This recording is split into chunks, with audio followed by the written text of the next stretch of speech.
지금 우리 이 교회 예배당에는 우리 장로님들과 또 우리 교육자들과 그리고 예배 담당자들 몇 분만 계십니다. 처음에 예배를 시작하는데 저도 모르게 이제 굉장히 감정이 북받치는 그런 마음이 들었습니다. 하나님 앞에 예배 드릴 수 있는 것이 이렇게 좋은 것이구나, 다 함께 모이는 것이 이렇게 감사한 일이구나 하는 것을 다시 한번 생각을 하게 되었습니다. 어느 목사님이 그런 말씀을 하세요. 그 전에 잘 몰랐는데 이렇게 함께 모이지 못하니까 북한에 있는 우리의 기독교인 동포들도 더 생각이 나고, 중국에서 핍박을 받으면서 예배드리는 그리스도인들이 더 많이 생각이 났습니다. 그런 이야기를 하셨습니다. 저도 그 생각이 참 많이 납니다. 우리가 너무나 자연스럽게 알고 너무나 당연스럽게 하는 예배하는 모습, 그것이 정말 자연스러운 것이 아니구나 하는 것을 다시 한번 생각을 해보게 됩니다. 지금 이제 주일에 영상 예배 드리신 분들, 동일한 은혜가, 하나님의 은혜가 그 가정 가운데 임하기를 간절히 원합니다. 영남신학대학교 조직신학 교수인 김동건 교수님께서 이런 내용의 글을 쓰셨습니다. 제가 그 일부분을 조금 읽어드리도록 하겠습니다. 코로나 바이러스로 인해서 지금 주일 예배를 교회에 모여서 드리지 않아도 되는지에 대한 의견이 서로 다릅니다. 예배 참석하지 못하는 목회자와 교인들은 죄인된 심정이라면서 비통해하기도 합니다. 하지만 영상으로 예배를 드리는 것이 생명을 살리기 위함이라면 예수님의 뜻에 부합합니다. 예수님은 율법을 무시하지 않으셨습니다. 율법은 하나님에게서 온 것이고 율법은 삶의 가장 중요한 근거였습니다. 문제는 율법을 어떻게 해석하느냐에 달려 있습니다. 당시 유대 지도자들은 랍비들에게 전승되어 온 할라카에 의해 해석했고, 예수님은 하나님의 뜻에 따라 해석을 했습니다. 하나님의 뜻 중에서 가장 중요한 것은 생명입니다. 예수님은 율법 해석이 생명이라는 하나님의 뜻을 드러내면 받아들이셨습니다. 하지만 어떤 율법 해석이 사람을 억압하고 생명을 왜곡할 때에는 거부하셨습니다. 그러므로 율법에 대한 논쟁은 예수님에게는 생명이냐 죽음이냐의 문제였습니다. 복음서에 보면 예수님께서 안식일에 손 마른 자를 고치시는 장면이 나옵니다. 예수님께서 구경꾼들에게 물으시지요. 선을 행하는 것과 악을 행하는 것 무엇이 옳으냐? 계속해서 또 이런 질문을 하십니다. 생명을 구하는 것과 죽이는 것 어느 것이 옳으냐? 당시에 안식을 지키는 규례는 율법의 준수 중에서도 가장 중요한 것에 속했습니다. 하지만 예수님께서는 생명 살림을 안식일법의 형식적 준수보다 위에 두셨습니다. 그래서 지금 교회가 주일 예배를 영상으로 드리는 것은 코로나19에 의해 사람이 상하는 것을 피하기 위한 것이고, 생명을 살리기 위한 것이고, 나아가 일반 시민과 공공의 유익을 위한 것이기 때문에 신학적으로는 문제가 없습니다. 저는 김동근 교수님께서 아주 적절한 신학적인 의견을 제시해 주셨다라고 생각합니다. 그럼에도 불구하고 참 마음이 아픈 것은 어쩔 수가 없습니다. 우리가 함께 모여서 예배드리고 교제 나누면서 우리가 함께 기뻐했는데, 이렇게 텅 빈 예배당을 바라보면서 참으로 마음이 아픕니다. 사랑하는 성도 여러분, 지난 한 주간 어떻게 지내셨습니까? 여기저기서 코로나19 확진자가 나왔다는 소식에 마음도 답답해지기도 하고, 또 직장이나 사업장에서 영향을 받으신 분들도 많이 계실 것 같습니다. 우리는 당연히 코로나19를 막을 수 있도록 정부의 정책에 협력해 나가야 하겠습니다. 하지만 여러분, 지나친 불안이나 두려움은 우리의 마음과 영을 상하게 하고, 나아가서 우리의 몸도 상하게 할 것입니다. 개인의 위생도 힘써야 되겠지만 우리의 마음과 영이 하나님을 향할 수 있도록 마음을 다해서 기도하는 우리 성도님들 되실 수 있기를 간절히 원합니다. 여러분, 오늘은 사순절 첫째 주일입니다. 예수님의 고난을 묵상하고 또 우리에게 주신 은혜를 생각하고 기도하는 아주 중요한 절기입니다. 우리가 비록 함께 모여서 예배드리고 찬양하고 기도하지 못하지만 각자 있는 곳에서 말씀을 보고 또 주 앞에 기도하는 성도님들이 되실 수 있기를 간절히 원합니다. 자, 오늘 우리가 본문으로 읽은 말씀이 두 절인데요. 누가복음 12장 4절과 5절에 보면 세상의 권세자들을 두려워하지 말고 하나님을 두려워하라라고 말씀합니다. 우리 말씀 한번 보도록 하겠습니다. 누가복음 12장 4절과 5절 말씀입니다. 우리 같이 한번 읽겠습니다. 내가 내 친구 너희에게 말하노니 몸을 죽이고 그 후에는 능히 더 못하는 자들을 두려워하지 말라. 마땅히 두려워할 자를 내가 너희에게 보이리니 곧 죽인 후에 또한 지옥에 던져 넣는 권세 있는 그를 두려워하라. 내가 참으로 너희에게 이르노니 그를 두려워하라. 자, 주님께서 말씀하시기를 너희는 막강한 권력을 휘두르는 권력자들을 두려워하지 말고 그 사람들을 두려워하는 것이 아니라 너희를 지옥에 던져 넣을 수 있는 하나님을 두려워하라. 하나님을 두려워하라라고 말씀하십니다. 여러분, 지금 한국 사람들이 가장 두려워하는 것이 무엇입니까? 아마도 대부분 많은 사람들이 코로나19가 두렵다라고 그렇게 이야기를 할 것 같습니다. 코로나19로 인해서 많은 사람들이 두려워합니다. 어쩌면 이런 두려움은 당연한 두려움일 것입니다. 그런데 제가 지난 주간에 받은 메일 가운데 이런 이야기가 있었습니다. 중세 유럽을 강타했던 흑사병이 돌 때 정작 흑사병에 걸려서 죽은 사람보다 흑사병에 대한 두려움으로 죽은 사람이 더 많았다. 여러분, 맞습니까? 사실입니까? 저는 잘 모르겠습니다. 아마도 굉장히 과장해서 표현한 것이 아닌가 생각이 됩니다. 그럼에도 불구하고 두려움에 대한 경고의 말로 이보다 더 좋은 표현은 없다. 그런 생각을 하게 되었습니다. 흑사병에 걸리지 않은 사람에게 너 흑사병에 걸린 것 같아 라고 말하는 순간에 온몸이 마비되고 공포에 질려서 흑사병에 걸리지 않았음에도 불구하고 죽는 사람들이 있었다고 하는 것입니다. 여러분, 우리가 가장 두려워하는 것이 무엇입니까? 코로나19입니까? 재물이 없어지는 것입니까? 세상에서 성공하지 못하는 것입니까? 여러분, 죽음이 두려우십니까? 우리는 이 코로나19를 우리가 예방하고 방지해야 되겠지만 우리가 주 앞에서 죽음을 두려워하며 살아서는 안 되겠습니다. 오늘 주님께서 말씀하시기를 너희를 죽이는 권력자들을 두려워하지 말고 너희를 지옥에 던져 넣을 수 있는 하나님을 두려워하라라고 말씀을 하셨습니다. 사랑하는 성도 여러분, 여러분 하나님을 두려워하십니까? 정말 두려워하십니까? 저는 처음에 예배드리면서 우리가 이제 속죄 기도하는 시간이 있지 않습니까? 그러면서 이제 그런 생각했어요. 하나님, 제가 정말 하나님을 두려워합니까? 정말 그것을 생각하면서 기도하고 살고 있습니까?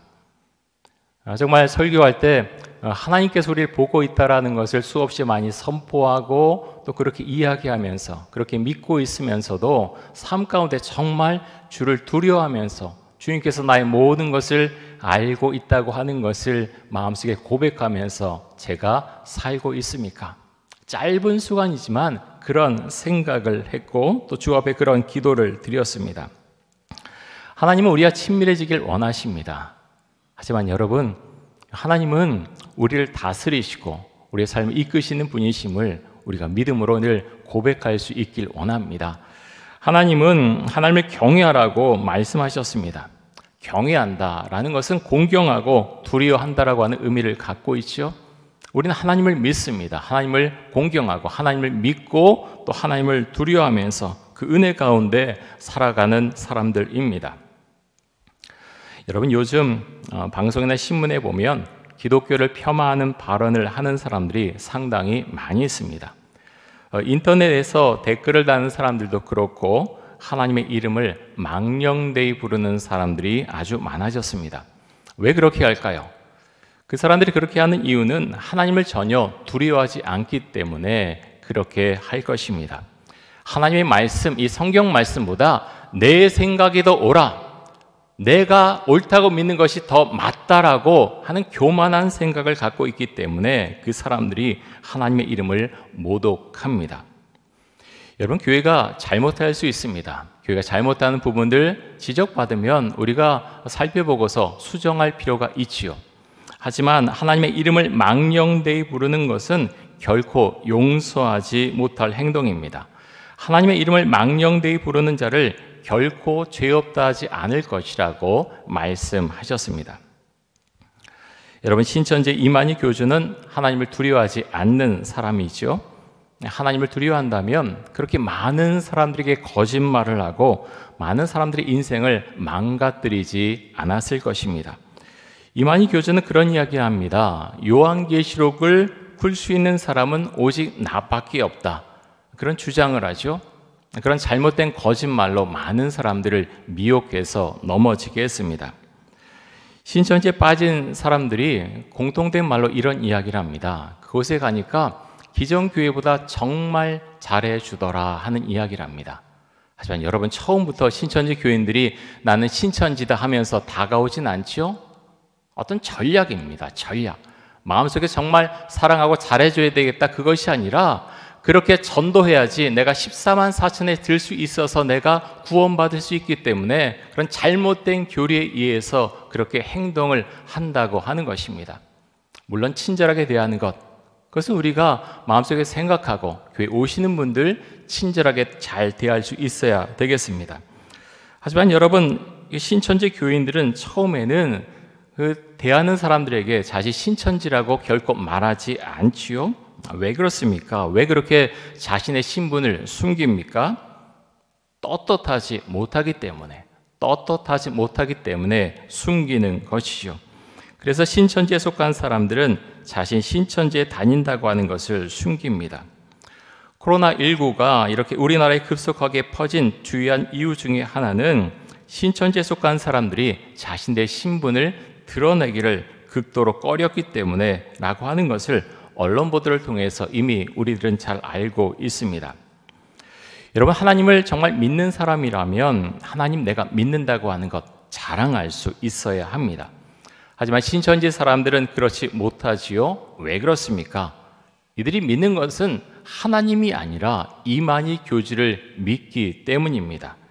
이들은 이만희 교주에게 속았고 다른 사람을 속이는 일을 자신들도 지금 하고 있습니다. 요한복음 8장 32절에 보면 이렇게 말씀합니다. 우리 같이 한번 읽어보겠습니다. 진리를 알지니 진리가 너희를 자유롭게 하리라. 아멘. 여러분, 진리가 무엇입니까? 진리는 예수님을 말씀하고 있습니다. 예수님을 알지니 그 예수님께서 우리를 자유롭게 하실 것이라고 말씀하고 있습니다. 한 가지 말씀을 더 보겠습니다. 요한복음 14장 27절입니다. 우리 말씀도 같이 한번 읽겠습니다. 평안을 너희에게 끼치노니 나의 평안을 너희에게 주노라. 내가 너희에게 주는 것은 세상이 주는 것과 같이 아니하니라. 너희는 마음에 근심하지도 말고 두려워하지도 말라. 아멘. 여러분, 코로나19는 우리의 마음을 불안하게 하고 또 두려움을 갖게 합니다. 하지만 이 말씀의 근거에서 하나님께서 주시는 평강의 마음을 우리의 마음속에 받을 수 있기를 원합니다. 여러분, 우리는 그래서 그 말씀을 받아들이고 주님을 의지해서 세상을 살아가는 사람들임을 우리가 믿음으로 고백할 수 있기를 간절히 원합니다. 여러분, 왜 하나님께서 코로나19가 이렇게 점점 퍼지도록 그렇게 놔두실까요? 중국에서 일어났고 우리나라에도 걷잡을 수 없이 이렇게 퍼지고 있습니다. 여러 가지 이유를 또 이야기할 수도 있지만 정확한 이유를 우리는 알지 못합니다. 하나님께서 이 세상 가운데 행하신 일들을 우리가 다 알 수는 없지요. 하박국 선지자도 그랬습니다. 하박국 선지자는 이런 마음을 가졌지요. 우리 민족이 정말 악한 일을 했지만 그렇다고 어떻게 유다 민족보다 더 악한 민족인 바벨론을 들어서 우리를 치실 수 있습니까? 이것이 공의입니까? 이것이 정의입니까? 이것이 맞습니까? 하박국 선지자는 정말 화가 나서 하나님에게 따져 물었습니다. 하지만 하박국 선지자는 알게 되죠. 하나님의 통치하시는 것, 그것은 자신의 생각을 넘어서 있다고 하는 것을 주 앞에 고백하고 인정하게 됩니다. 그러면서 그는 하나님 앞에 이렇게 신앙을 고백하게 됩니다. 하박국 3장 17절과 18절 말씀 보겠습니다. 우리 같이 읽겠습니다. 비록 무화과 나무가 무성하지 못하며 포도나무에 열매가 없으며 감람나무에 소출이 없으며 밭에 먹을 것이 없으며 우리의 양이 없으며 외양간에 소가 없을지라도 나는 여호와로 말미암아 즐거워하며 나의 구원의 하나님으로 말미암아 기뻐하리로다. 아멘. 여러분, 쉽게 할 수 있는 고백이 결코 아닙니다. 만약 이 코로나19 때문에 아니면 다른 일로 인해서 내가 정말 가난에 처하게 되고 많은 어려움이 있을 때 나는 정말 여호와로 인해서 기뻐할 수 있는가? 여호와로 인해서 즐거워할 수 있는가? 여러분, 우리 자신에게 한번 질문할 수 있기를 원합니다. 나는 그런 믿음의 고백을 갖고 있습니까? 코로나19로 인해서 사람들의 불안과 불만은 갈수록 높아져 갈 것입니다. 여러분, 우리는 이럴 때 선택을 해야 합니다. 세상 사람들처럼 불안해하고 하나님을 향해서 불만의 목소리를 터뜨릴 것인가? 아니면 하박국 선지자처럼 비록 나의 상황이 좋지 못하지만, 우리의 상황이 좋지 못하지만 나는 여전히 여호와로 인해서 즐거워하며 나의 구원의 하나님으로 말미암아 기뻐하겠다는 신앙 고백을 하면서 그 믿음 가운데 살 것인가? 우리는 선택을 해야 할 것입니다. 여러분, 이런 시기에 우리가 함께 기도할 수 있기를 원합니다. 세 가지 기도 제목을 가지고 우리 성도님도 함께 기도하길 원하는데요. 첫 번째 기도 제목은 하나님께 우리의 잘못, 우리 민족의 잘못, 교회의 잘못, 세상의 잘못을 고백하며 회개 기도할 수 있길 원합니다. 여러분, 느헤미야가 기도한 그 기도 내용을 한번 기억해 보시기 바랍니다. 느헤미야는 예루살렘에 대한 소식을 듣게 되지요. 성문이 회파되고 많은 사람들이 환난과 능욕 가운데 있다는 소식을 듣고서 주 앞에 엎드려 기도합니다. 그는 금식합니다. 자신이 잘못한 것이 아니지만 조상들의 죄를 용서해 달라고 하나님 앞에 나아가서 금식하면서 그는 통곡하며 기도합니다. 여러분, 우리가 이런 느헤미야의 마음, 영성을 본받을 수 있기를 간절히 원합니다. 그 마음을 가지고 회개 기도하는 기간이 될 수 있기 원합니다. 두 번째, 코로나19가 종식될 수 있도록 우리가 함께 기도할 수 있어야 되겠습니다. 이를 위해 헌신하는 모든 의료 종사자들과 공무원들에게 힘을 넣어줄 수 있도록 우리가 함께 기도할 수 있길 원합니다. 세 번째 기도 제목은 하나님을 찬양하며 또 하나님께 감사의 기도를 올려드릴 수 있기를 원합니다. 빌립보서 4장 6절에 보면 이렇게 말씀합니다. 우리 같이 한번 읽겠습니다. 빌립보서 4장 6절입니다. 아무것도 염려하지 말고 다만 모든 일에 기도와 간구로 너희 구할 것을 감사함으로 하나님께 아뢰라. 아멘. 여러분, 하나님께서 우리의 모든 상황을 알고 계십니다. 우리가 주 앞에 더욱더 전력을 다해서 기도할 수 있기를 원합니다. 저는 그런 생각을 하게 됩니다. 처음에 우리가 예배 시작할 때도 그랬지만, 하나님, 우리 성도님들, 우리 모두가, 목회자들도 그렇고 이 예배가 얼마나 감사하고 중요한 것인가 다시 한번 깨닫고 우리의 믿음이 얼마나 소중한 것인가 주 앞에 고백하는 기간이 될 수 있기 원합니다. 그래서 우리가 다시 모일 수 있는 날 정말 나의 마음을 다해서, 성심을 다해서 하나님을 찬양하고 하나님 앞에 기도할 수 있길 원합니다. 그런 고백을 하게 됩니다. 사랑하는 성도 여러분, 주의 은혜 가운데서 늘 하루하루 승리하시는 삶을 살아가실 수 있기를 바랍니다. 주께서 주신 평안이 우리의 삶 가운데, 가정 가운데 임하길 원하고, 우리 교회, 이촌동 교회도 주님께서 친히 이끌어 주실 것을 믿습니다. 함께 기도하겠습니다.